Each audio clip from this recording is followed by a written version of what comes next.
आगे बढ़ते मध्य प्रदेश में अनलॉक को महकमे दाखिला ने नई गाइडलाइन जारी कर दी है। नई गाइडलाइन में आज से शॉपिंग मॉल, खेल स्टेडियम को जहां खोलने की इजाजत दी गई है, वहीं रेस्टोरेंट, क्लब और जिम को भी 50% की सलाहियत के साथ खोलने की इजाजत दी गई है।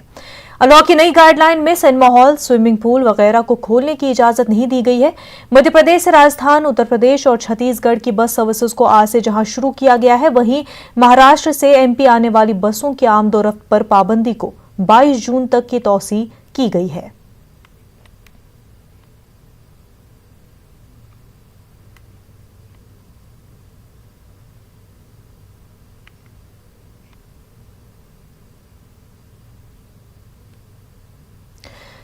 हमारे नुमाइंदे मेहताब आलम इस वक्त हमारे साथ जुड़ चुके हैं। मेहताब, मध्य प्रदेश में अनलॉक के हवाले से नई गाइडलाइंस जारी कर दी गई हैं।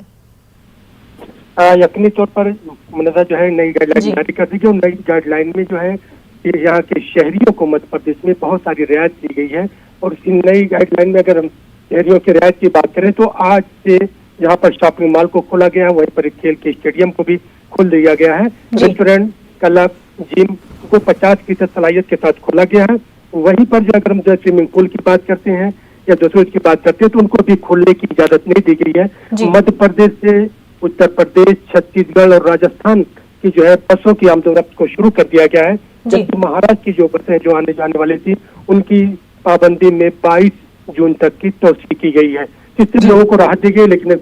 हुकूमत खुद चाहती है, जिस तरह से हुकूमत ने हर जिले में क्राइसिस मैनेजमेंट कमेटी के साथ साथ जो है बाजार पर नजर रखने के लिए हर शहर में कमेटी बनाई है, ताकि लोग जो है बाजार के खुलने के बाद जो अपनी जूझ को न खोए, बल्कि वहां पर उनकी नजर बनी रहे कि पाबंदी के साथ, एहतियात के साथ अगर हम कदम रखेंगे तो कोरोना की जो तीसरी लहर की बात की जा रही है उससे भी बच सकेंगे और ये जो दूसरी लहर की आखिरी पायदान पर है इसका खात्मा भी होगा। तीसरी लहर के चलते हुए अनलॉक हो जाना, क्या डॉक्टर्स का और एक्सपर्ट्स का कहना है इस बारे में कि अनलॉक क्या फायदा दे सकता है या फिर कहीं इससे परेशानी ही न हो जाए?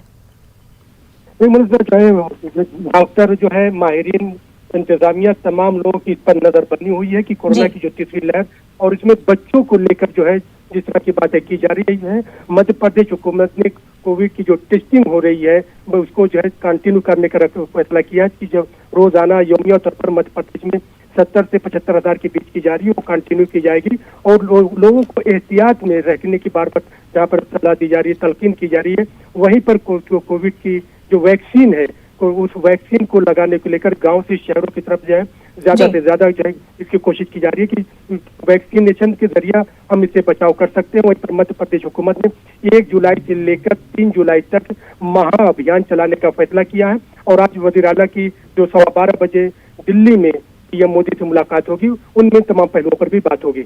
जी बिल्कुल, मेहताब आलम, शुक्रिया आपका।